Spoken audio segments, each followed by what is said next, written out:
আমাদেরকে রাখতে হবে, কেননা রোজা হলো আমাদের শরীরের জন্য আপডেট। একটা বছর ধরে আমি আপনি নানা রকম খাদ্য খেয়েছি, আমাদের শরীরের মধ্যে নানা রকম ভাইরাস যে আমাদের শরীরের অঙ্গগুলো বিভিন্নভাবে ক্ষয় হতে লেগেছে, নানা রকম ভাইরাস ঢুকে গেছে, নানা রকম পয়জন চলে গেছে।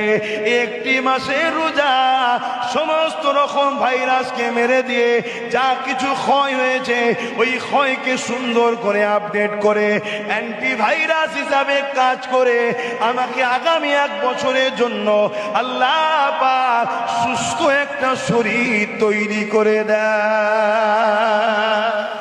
বেশাক আমাদেরকে নামাজ পড়তে হবে, কেননা নামাজ আল্লাহ নবী জানিয়ে দিলেন, আমি রাসূলুল্লাহ আমার চোখে ঠান্ডা হলো নামাজ।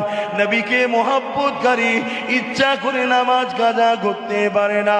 আল্লাহ নবী জানিয়ে দিলেন, কেউ যখন সিজদা করে তার কপালটা আল্লাহ পাকের কুদরতি কদমে পড়ে যায়। কেউ যখন আল্লাহকে সিজদা করে তার কুদরতি কদমটা, তার কপালটা আল্লাহ পাকের কুদরতি কদমে পড়ে যায়।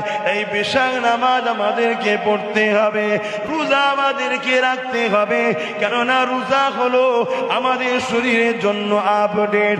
একটা বছর ধরে আমি আপনি নানা রকম খাদ্য খেয়েছি, আমাদের শরীরের মধ্যে নানা রকম ভাইরাস যে আমাদের শরীরের অঙ্গগুলো বিভিন্নভাবে ক্ষয় হতে লেগেছে, নানা রকম ভাইরাস ঢুকে গেছে, নানা রকম পয়জন চলে গেছে।